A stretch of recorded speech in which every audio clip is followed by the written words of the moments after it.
want to thank you so much for clicking on this movie review. The fact that you are willing to sacrifice a few minutes out of your day to watch my reviews really does mean the world to me. For those of you that are unaware, I try to review everything that gets released. So if you're ever curious about whether a new movie, show, or series is any good, come to my channel and I will let you know. So subscribe if you haven't yet, because I want to become your go-to review guy. And if this video isn't enough for you, then you can also go down to the description down below and click on my website link, which will take you to the review of this video up on my website, where you can also check out all of my other reviews. So today we're going to be talking about The Boss Baby Family Business, or more colloquially known as The Boss Baby 2.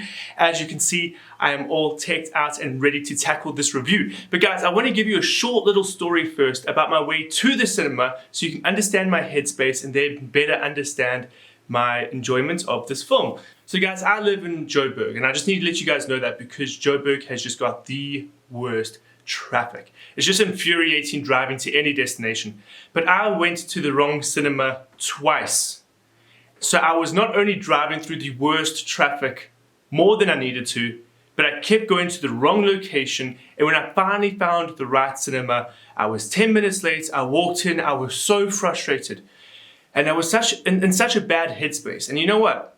I still enjoyed this movie. That is a testament to how much fun it is. This is just such a feel-good film. It's a good family film. You can just go in, enjoy the comedy, enjoy the laughs, and have a good time watching it.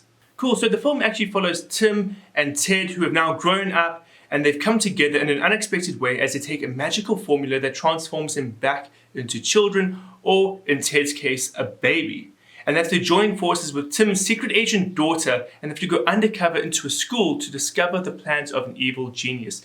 This plot sounds over the top, it sounds ludicrous, and that's because it is. But this film isn't afraid to be ludicrous. That's where a lot of its comedy comes from. And when I say this is a funny movie, I literally laughed out loud. But this isn't a film aimed only for children or only for adults. It's got good comedy that covers a wide demographic of people. I remember there's this joke where Ted is like, cool, who's ready to play Shawshank? Because he has to escape a room. And I thought that was funny. I burst out laughing.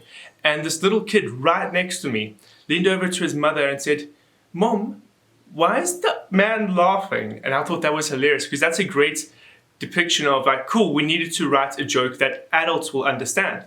And so you can see right there, there's types of comedy for younger audiences and there's types of comedies for older audiences.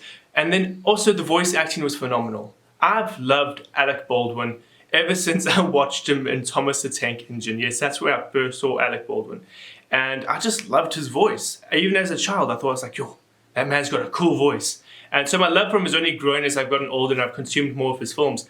But he brings such a charismatic performance to the character of the Boss Baby, not only in the first film, but in this film as well. And so he's just a joy to listen to.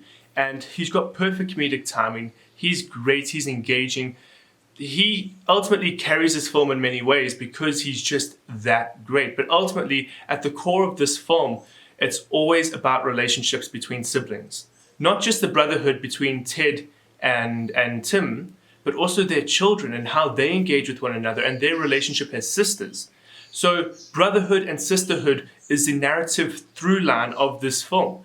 And we see that time and time again, how even though both brothers have different strengths and different weaknesses, they only ever succeed if they're together as a team. And that's a very important message. We see a lot of, well, let's do it for family, and the Fast and the Furious. But I feel like The Boss Baby hammers home that point so much better, because we see actual tangible evidence of different people's strengths and weaknesses working together to succeed. So I've mentioned the comedy, which honestly, I found myself laughing out loud multiple times. And I don't remember the last time I did that in a cinema. And so that was great. Comedy was great. Voice acting around the table was awesome. And so it was just a lot of fun 24/7. Probably the biggest detractor of this film is how over the top it can get, how ludicrous it can get. But if you guys go into this film going, cool, I know it's going to be big, I know parts are going to be nonsensical, I know parts are just going to be over the top. If you get that into your head the moment you walk into the cinema and you just accept the film for what it is, you're going to find so much enjoyment in it. There's literally this scene where a horse can run through brick walls, run through explosions, tear down buildings. If you think that's too over the top and you're going to find that unengaging, then this isn't the film for you. But if you're someone that goes, Yes, a horse running through a building. That could be funny. Then this is a film for you. And usually I would think, okay, well, that type of comedy isn't for me. I laughed so much in this movie. I think this is a great, enjoyable, funny film that has a good, strong, clean message.